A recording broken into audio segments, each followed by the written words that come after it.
오늘 대림절 첫 번째 주일을 맞이해서 여러분 누가복음 21장 25절에서 36절 이 말씀을 가지고 여러분들과 함께 하나님의 은혜를 나누려고 합니다. 특별히 이 21장 25절과 36절은 마지막 때, 종말의 때, 그리고 주님 다시 오실 그때에 대해서 이야기를 하고 있습니다. 근데 오늘 우리가 읽은 이 본문 21장 25절에서 36절까지의 내용은 크게 셋으로 나누어 볼 수 있습니다. 첫 번째는 25절부터 28절까지는 땅에 임할 종말에 대해서 이야기를 합니다. 땅에 무슨 일이 있을지에 대해서 예수님께서 말씀하시고, 그 다음에 29절부터 33절까지는 무화과 나무 비유를 통해서 또 마지막 때에 대해서 말씀하십니다. 그리고 34절에서 35절의 내용을 보면 예수님께서 마지막에 무엇을 강조하시냐면 그 종말의 때에 깨어 있을 것에 대해서 말씀을 하시는 것으로 이렇게 이루어져 있습니다. 우리가 먼저 살필 것은 마지막 때, 종말이 올 때, 즉 예수님이 다시 오실 때 여러분 어떤 일이 발생한다라고 오늘 성경에서 말하고 있습니까? 25절의 말씀을 보면 1월 성신, 즉 해와 달과 별들에게 이상한 징조가 있을 것이다, 이렇게 예언을 하고 있습니다. 땅에서는 민족들이 바다와 파도와 성난 소리로 인하여 혼란 중에 있으리라도 이렇게도 말씀하십니다. 우리가 이 말씀을 통해서 보면 여러분 우리가 살아가는 현재 삶에서도 이런 현상들은 볼 수 있습니다. 재난들 일어나죠. 천재지변, 인간이 어떻게 할 수 없는, 인간의 손으로 어떻게 감당할 수 없는 그런 천재지변들이 많이 일어납니다. 점점 갈수록 더 심해지죠.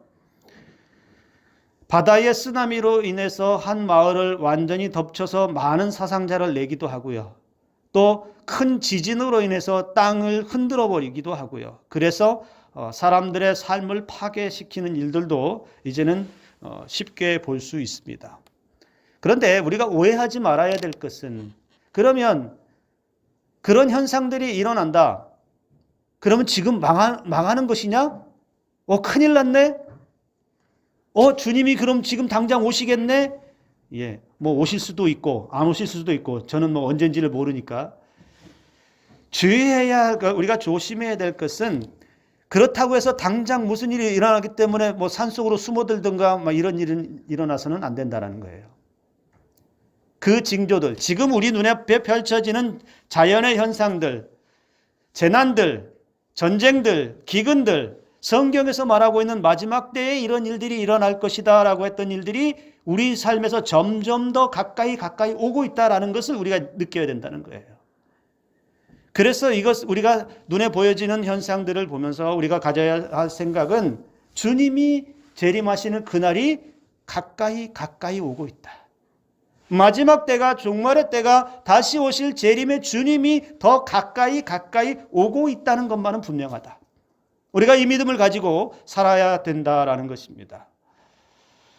그래서 여러분, 이 땅에 살아가는 많은 사람들, 특별히 신앙인들은 항상 마음속에 어떤 마음을 가지고 있어야 하느냐면, 우리는 주님을 맞을 준비를 하고 있어야 된다. 언제라도 주님은 오실 것이다. 그것이 오늘일지 내일일지 1년 후가 될지 10년 후가 될지 우리가 날짜를 특정할 수 없지만 분명 마지막 때가 가까이 오고 있고, 주님이 그 마지막 때 가까이 오고 있는 그 징조 뒤에는 반드시 다시 오신다. 우리에게는 이 믿음을 항상 가지고 있어야 된다는 것입니다. 26절에서 이 세상에 임할 일을 생각만 해도 사람들이 무서워 기절할 것이라는 표현을 쓰고 있습니다. 이 성경을 기록한 누가가 여러분 예수님의 이 말씀을 통해서 보면서 그렇게 기록을 하고 있어요. 그때에 이 끔찍한 일들이 일어날 것인데 생각만 해도 그냥 기절해서 까무라칠 것이다. 왜 그럴까요? 도대체 무슨 일이 일어나기에 사람들이 듣기만 해도 기절해서 까무라칠 정도가 될까요?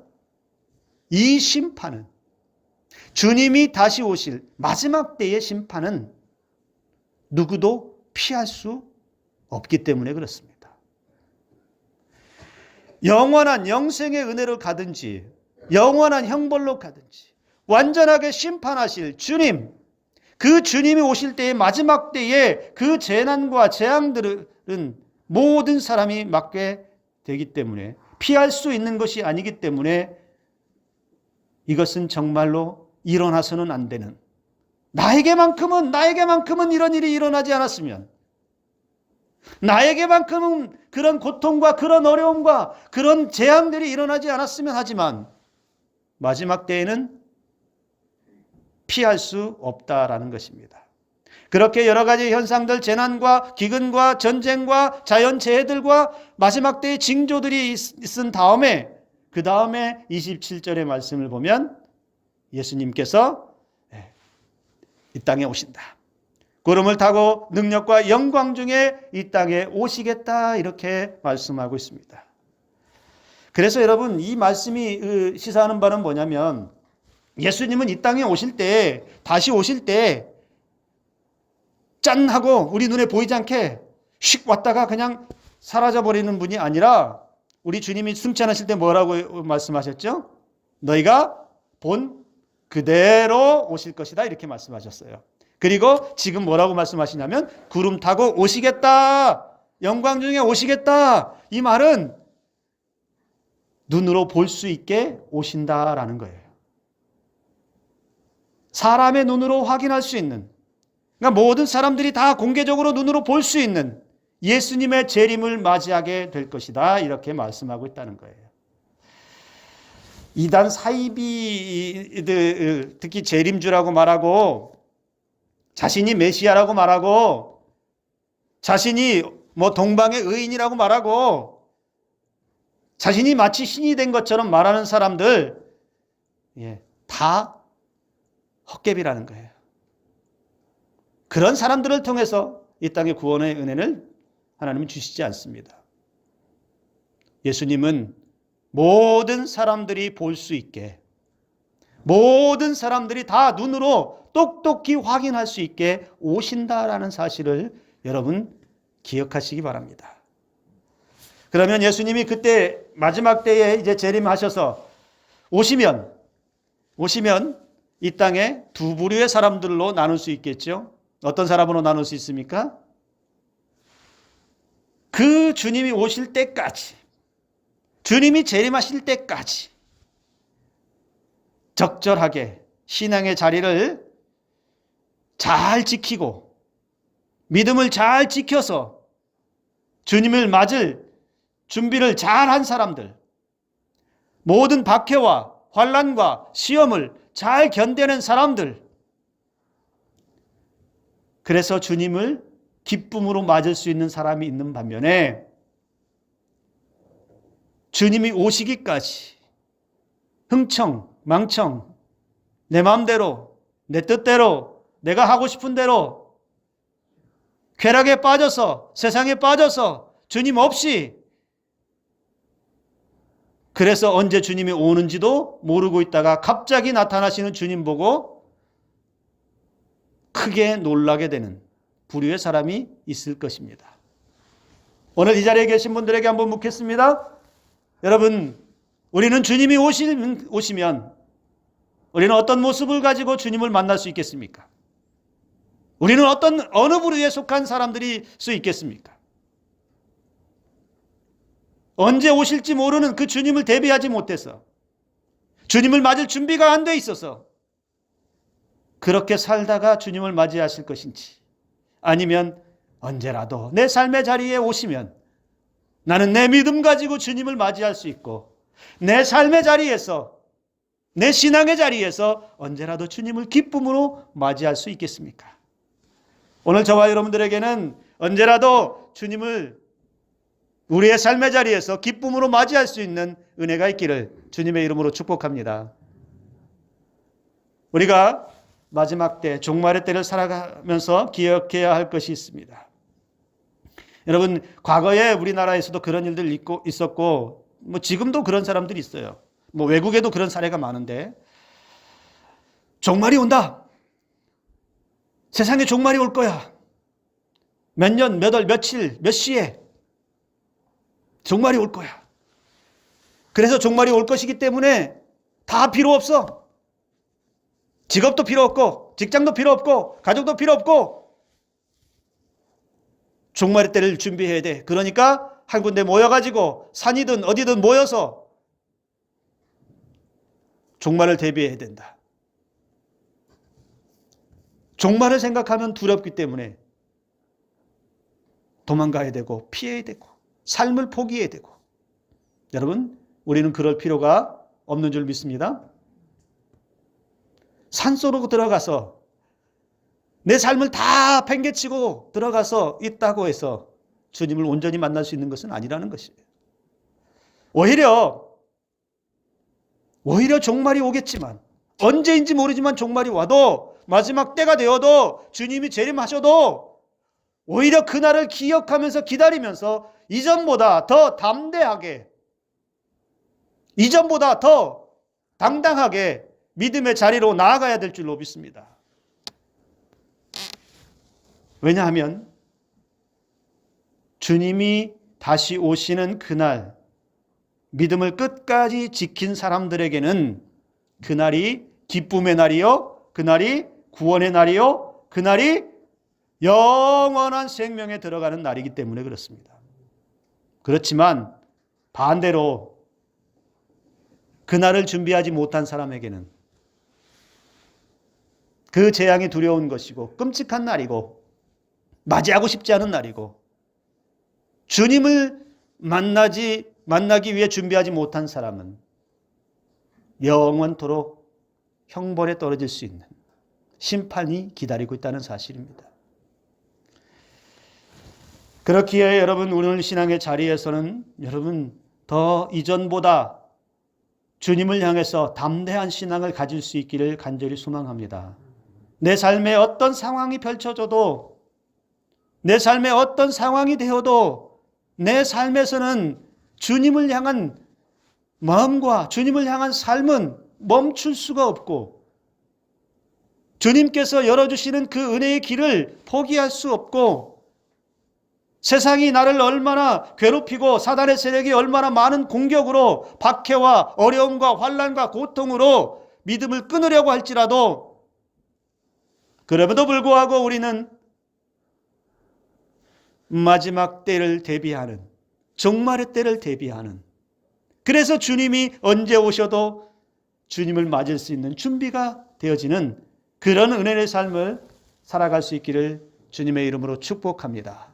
그래서 여러분, 우리가 마지막 때라고 해서, 종말이 온다고 해서 삶을 포기하지 마시고, 가정도 포기하지 마시고, 직장도 포기하지 마시고, 내게 주어진 삶의 그 자리에서 주님을 기다릴 수 있는 믿음이 있기를 주님의 이름으로 축복합니다.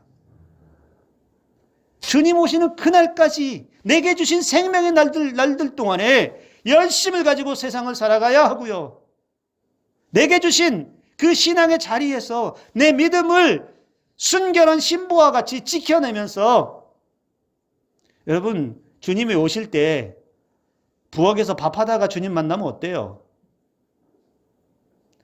주님 오실 때 논에서 일하다가 주님 만나면 어때요?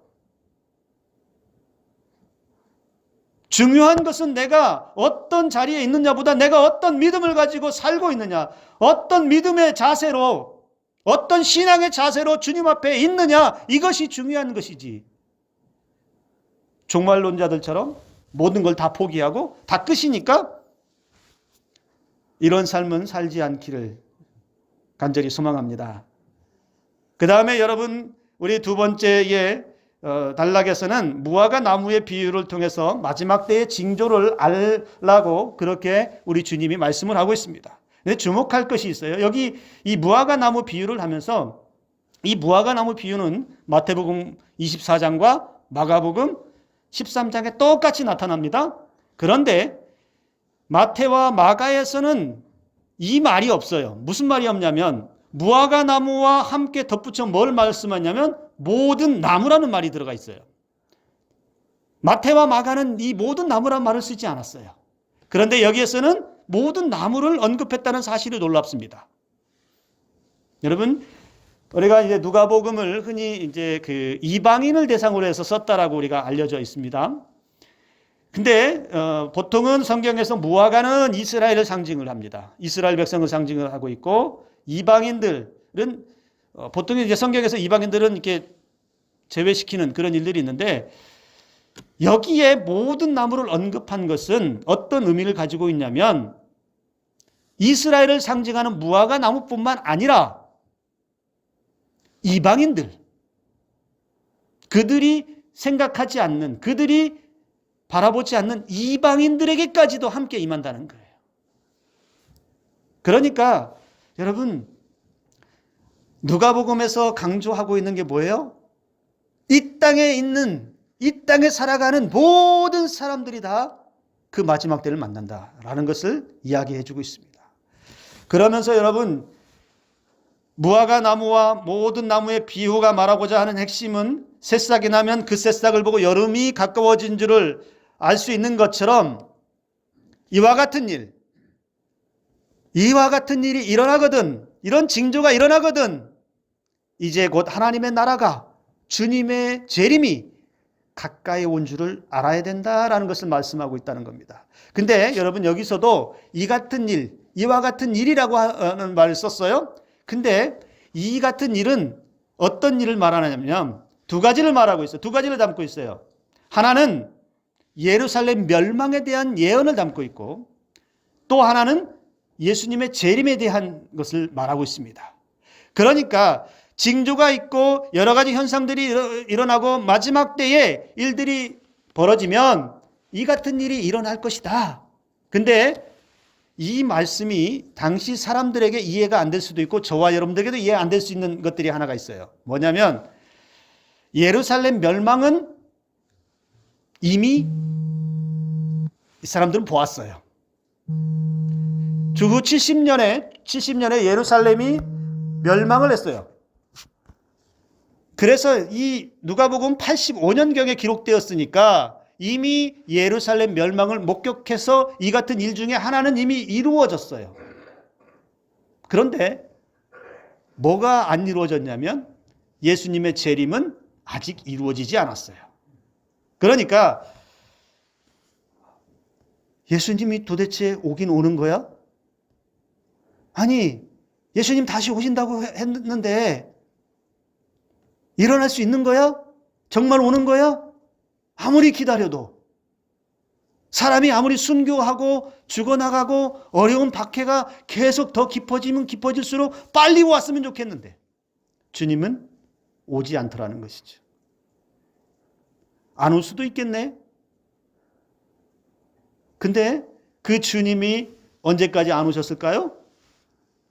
지금까지 안 오셨어요. 자, 여기에서 사람들은 생각합니다. 주님 안 오실 수도 있겠다. 그런 일은 안 일어날 수도 있겠다. 그런 일이 과연 일어날까? 의심하기 시작합니다. 그래서 여러분, 이 오해들로 인해서 얼마나 많은 이단과 사이비들이 생겼는지 몰라요. 이단과 사이비들이 날짜를 정하고, 또 어떤 사람은 자신이 구원자라고 말하고, 그리고 어떤 종교에서는 자기 종교만 구원받는다고 사람들을 속였어요. 그래서 많은 사람들이 시한부 종말론자들과 같은 사람들의 꾀임에 넘어갔고요. 그래서 삶을 망가뜨렸고요. 많은 사람들이 잘못된 믿음의 길에 들어서서 교주를 추종하고 이상한 종교에 빠져서 신앙을 잃어버리는, 신앙만 잃어버린 것이 아니라 교회를 무너뜨리는 그런 일도 서슴지 않았다라는 것이죠. 그러나 우리 주님의 약속은 확실합니다. 반드시 다시 오십니다. 반드시 이루어진다는 거예요. 여러분, 누가복음의 전체를 다 읽으면 누가복음이 어떤 그 은혜가 있냐면, 누가복음 속에는요, 하나님의 예언과 그 예언의 성취가 함께 기록되어 있어요. 그러니까 예언했던 것이 이루어진 것을 기록하고 있고요. 또 예언했던 것이 이루어졌던 것을 기록을 하고 있습니다. 예수님의 탄생부터도 그렇죠. 마리아를 통해서 예수가 날 것이다라고 얘기했죠. 실제로 태어났습니다. 그러한 성경이 바로 누가복음에 담겨 있는데 바로 이 종말의 때, 마지막 때에도 반드시 다시 오신다라고 하는 사실이 이루어질 것이라는 것을 강조하고 있다라는 것입니다. 그래서 그렇기 때문에 재림의 때를, 주님 다시 오시는 그날을 준비하는 신앙인들의 자세가 필요하다라는 것이에요. 그냥 있어서는 안 된다는 거예요. 그냥 무방비 상태로 아무것도 하지 않고 무방비 상태로 방심하고 있는 상태로 그렇게 주님을 맞이할 수 없다라는 것입니다. 34절에 말씀합니다. 그날이 덫과 같이 너희에게 임하리라. 그날이 덫과 같이. 예수님의 재림의 날은 아무도 예상하지 못한 시간에 뜻밖의 짐승을 잡기 위해서 설치해놓은 덫처럼, 어디에 있는지 모르는 덫처럼 갑자기 임한다는 것입니다. 덫과 같이 임한다. 이 말씀은 누가복음 12장 39절 40절에서 이미 언급했어요. 마치 도적과 같이 임한다는 말씀과 같은 의미예요. 데살로니가전서 5장 2절에서도 말씀해요. 그날이 도적같이 임한다. 아무도 예고하지 않은 그날, 아버지만이 아시는 그날에 호련히 우리 인간의 입장에서는 뭐예요? 갑자기 생각지도 못했는데 주님이 오신다라고 말씀하고 있다는 겁니다. 그래서 여기서도 여러분, 주님이 오시는 그날은 아무도 몰라요. 아무도 알 수 없어요. 지금도 어리석게 날짜를 정하고 종말의 날을 이야기하는 사람들을 다 사기꾼이에요. 그런 일들은 사람에게 날짜 정해주는 그런 하나님이 아니세요. 이미 아무도 모른다. 주님도 아버지만 아신다라고 그렇게 말씀하셨어요. 자, 중요한 것은 여러분, 주님이 다시 오신 그날은 마치 짐승이 덫에 걸리는 것처럼 준비하지 못한 자들에게는, 그날을 맞이할 준비가 안 돼 있는 사람들에게는 끔찍한 날이 될 수 있다는 거예요.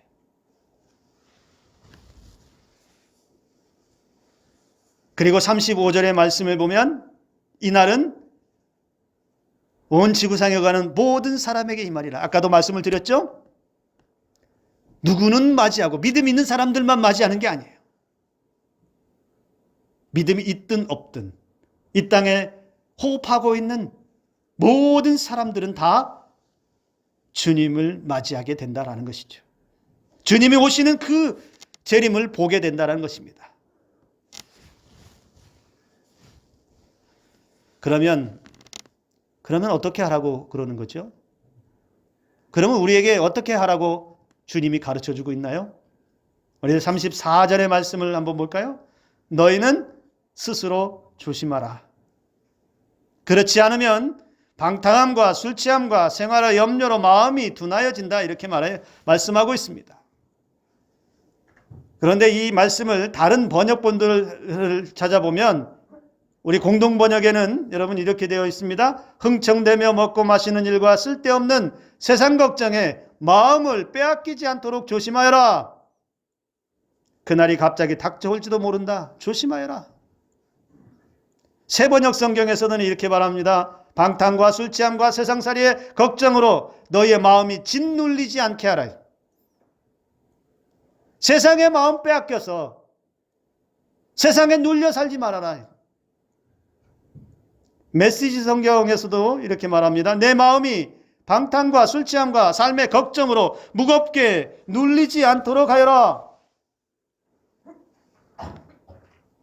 방탕함, 술 취함, 생활의 염려가 여러분 따로따로 오지 않습니다. 같이 와요. 한꺼번에 같이 와요. 여러분, 우리가 살아가면서 무너질 때, 삶이 무너질 때 한순간에 무너지지 않습니까? 서서히 무너지다가 한순간에 무너지는데, 믿음이 없는 사람들 한번 잘 보세요. 믿음이 없이 자기 생각으로 가지고 살아가고 자기 교만으로 살아가는 사람들 잘 보세요. 삶에 지치고 생활에 대해서 염려에 빠진 사람들, 세상에서 어려움 당했다라고 하는 사람들, 잘 일이 되지 않는다고 하는 사람들, 내 마음대로 되지 않아서 힘들다고 말하는 사람들, 이 사람들이 쉽게 찾는 것이 무엇일까요? 자기의 마음을 의지할 대상을 어디에다가 표출을 합니까? 잠시 잊고 싶은 마음을 어디에다가 표현해내고 있습니까? 사람들은 믿음이 없어서 술에 의지하고, 술에 의지하다 보면 언제부터인가 그 술이 나를 지배하게 되고, 언제부터인가 내 의지도 사라져버리고, 그렇게 흥청망청하다가, 그렇게 인생의 날들을 허비하다가 시간이 얼마나 지났는지 모르는 그런 인생에 떨어지게 되더라는 것이죠. 스스로에게 자신의 삶을 방탕한 삶에 떨어뜨리지 말라는 것입니다. 염려하는, 걱정하게 하는, 불안하게 하는, 두렵게 하는 세상 가운데 자신의 마음을 던지지 말라는 거예요. 그런 것에 마음을 빼앗기지 않도록, 세상의 쾌락과 유혹에 넘어가지 않도록 조심해라, 주의해라, 정신 차려라.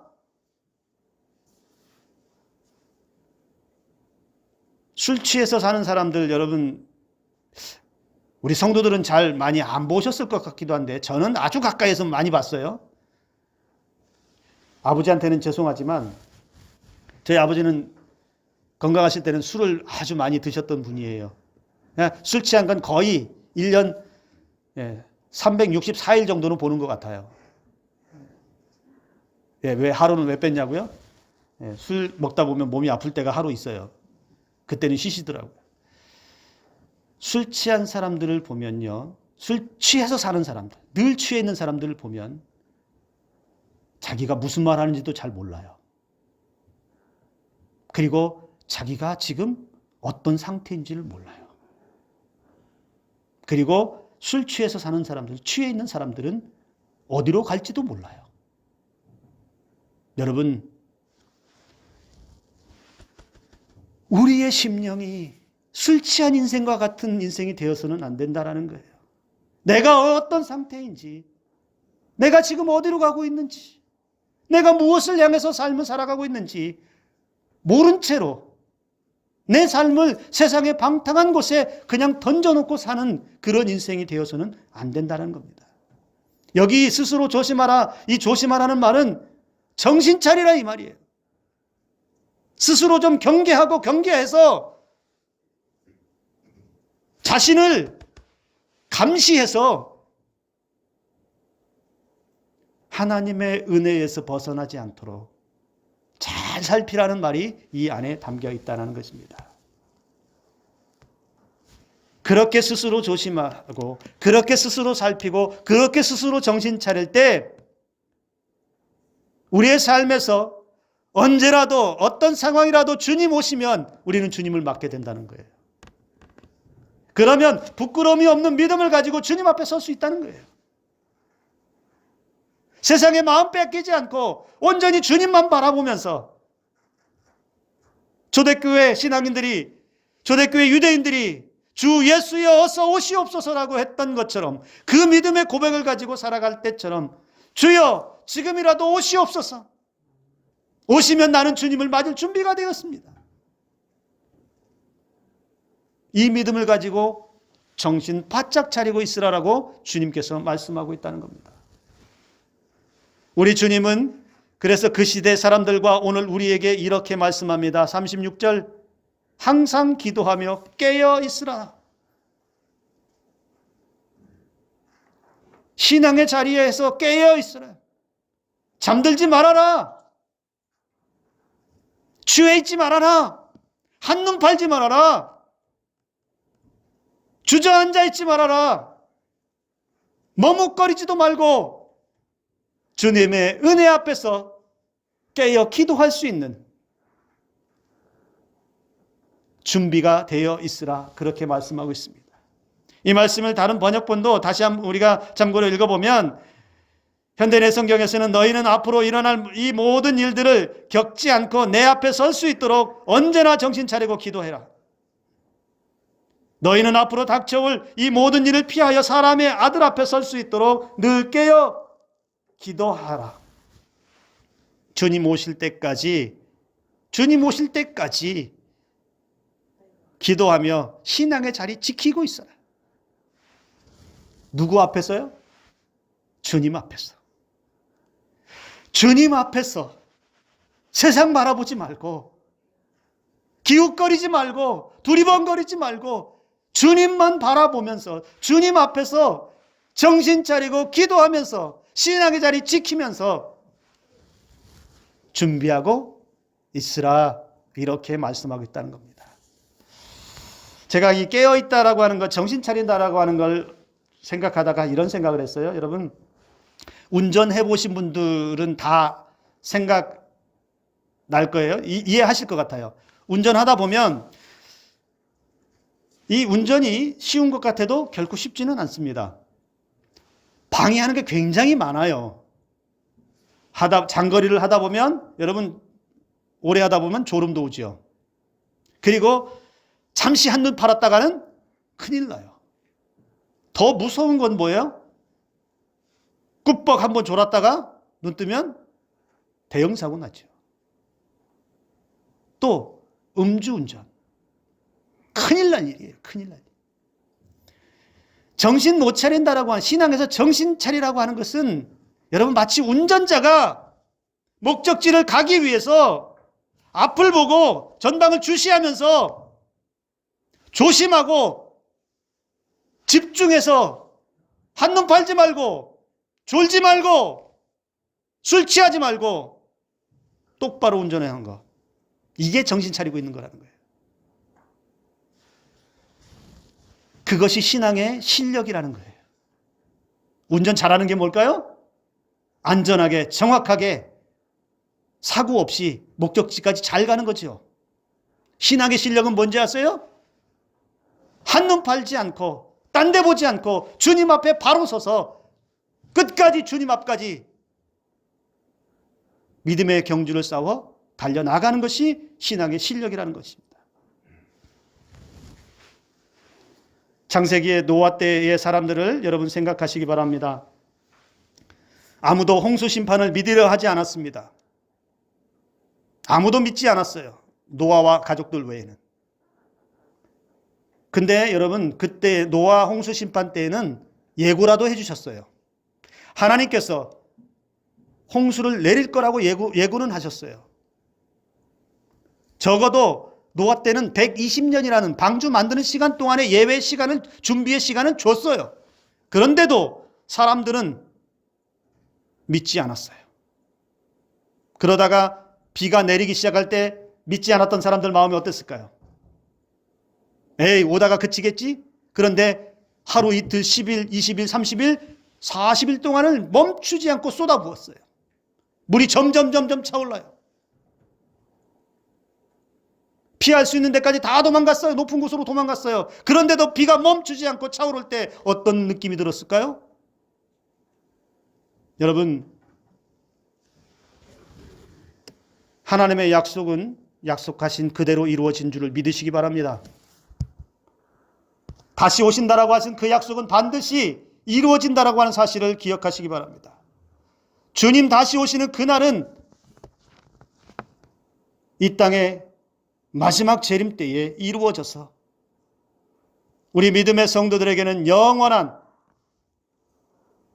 하나님 나라에 이르게 할 것이고요. 믿음이 없이 흥청망청 방탕함에 자신의 삶을 내던진 사람들에게는 영원한 심판이 기다리고 있을 것입니다.